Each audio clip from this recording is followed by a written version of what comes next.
किसान भाइयों, गेहूं में बालियां निकलते समय पर कौन सी एनपीके खाद का स्प्रे करें।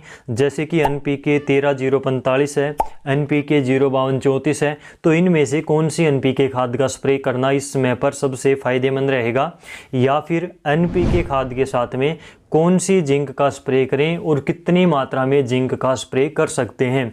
इसके अलावा एक सवाल और आता है सबसे ज़रूरी कि एनपीके खाद के साथ में बोरोन का कितनी मात्रा में स्प्रे हम कर सकते हैं। तो इन सभी सवालों का जवाब आपको इस वीडियो में मिल जाएगा।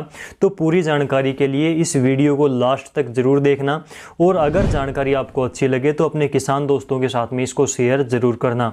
सबसे पहला हमारा पॉइंट आता है कि इस समय पर गेहूँ में जब बालियाँ निकलने का समय होता है तो कौन सी एनपीके खाद का स्प्रे करना चाहिए।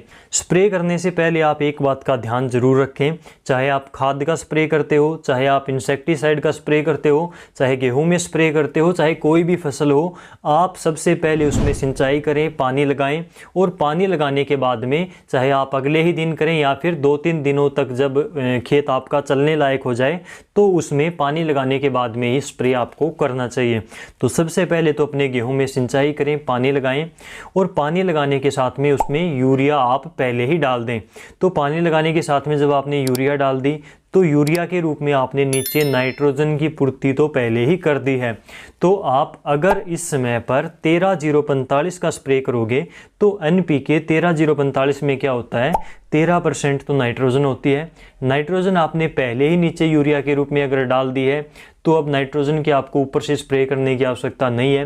13-0-45 में 0% यहाँ पर फास्फोरस होती है, यानी कि फास्फोरस इसमें बिल्कुल भी नहीं होती। जो आप डीएपी और एसएसपी डालते हो उससे फास्फोरस मिलती है, वो 13-0-45 में नहीं होती यहाँ पर।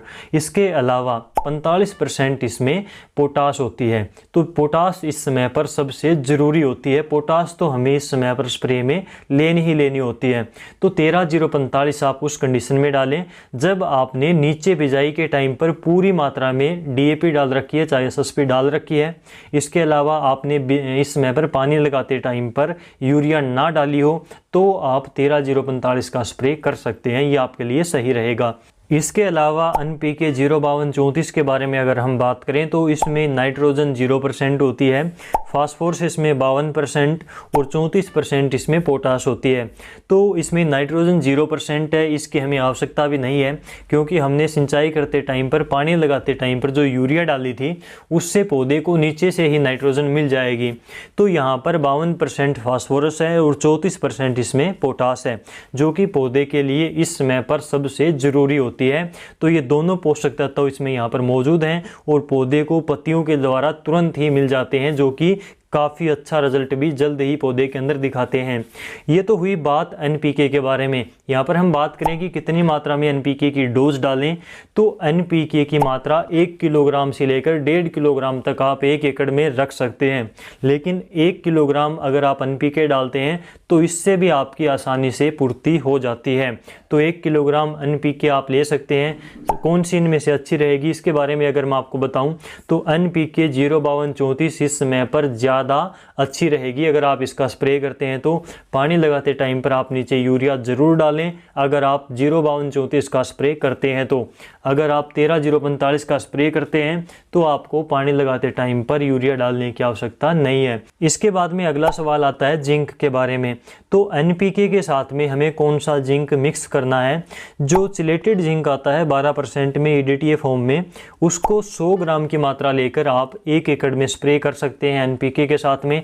और जो चिलेटेड जिंक आता है वो आप कोई सी भी एनपीके के साथ में मिक्स कर सकते हैं, इसमें कोई विपरीत रिएक्शन नहीं होता। अगर आप जिंक सल्फेट लेते हो जो 21% में आता है, वो आप अगर फास्फोरस के साथ में मिलाते हो, जैसे कि 0-52-34 के साथ में मिलाओगे, तो हो सकता है कि उससे घोल फट जाए, क्योंकि जिंक सल्फेट फास्फोरस के साथ में विपरीत रिएक्शन करता है जिससे घोल फट जाता है और ये फसल के लिए हानिकारक भी हो सकता है।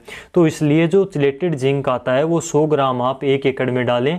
एनपीके 0-52-34 के साथ में भी उसको मिला सकते हैं, एनपीके 13-0-45 के साथ में भी उसको मिला सकते हैं। इससे कोई भी विपरीत रिएक्शन नहीं होगा, ये अच्छा परिणाम देता है एनपीके के साथ में मिलकर। तो इस प्रकार से आप जिंक का स्प्रे करें जब आपके गेहूं में बालियां बालियां आने में थोड़ा समय बच रहा हो। इसके बाद में बात आती है बोरोन की। तो बोरोन को आप NPK 13-045 के साथ में मिला सकते हैं, NPK 052-34 के साथ में भी आप बोरोन को मिला सकते हैं, इससे कोई दिक्कत नहीं होती। तो बोरोन की मात्रा की बात करें तो 100 ग्राम आपको बोरोन की मात्रा 1 एकड़ में लेनी है 100 लीटर पानी की मात्रा के साथ में, और NPK के साथ में आप इसको मिलाकर अगर स्प्रे करोगे तो काफ़ी अच्छा रिजल्ट आता है इसका बालियां निकलते समय पर, क्योंकि ये पॉलिनेशन में काफ़ी मदद करती है, दाना भराई में काफ़ी मदद करती है। तो बोरोन का स्प्रे आप ज़रूर करें NPK के साथ में जब बालियां निकलनी शुरू हो जाती हैं, तो ऐसी अवस्था में। तो बोरोन के बारे में हमने बात करी, जिंक के बारे में बात करी, NPK के बारे में हमने बात करी। जैसा कि हमने वीडियो में बात करी उसी प्रकार से उसी डोज में उसी अनुपात में मिलाकर अगर आप स्प्रे करते हैं तो कोई नुकसान नहीं होगा। काफ़ी अच्छे रिजल्ट आपको आपकी फसल में देखने को मिलेंगे, पैदावार में आपको काफ़ी फ़र्क नज़र आएगा। तो इस वीडियो को, इस जानकारी को दूसरे किसानों तक शेयर ज़रूर करें। आज के इस वीडियो में बस इतना ही। नमस्कार, जय हिंद।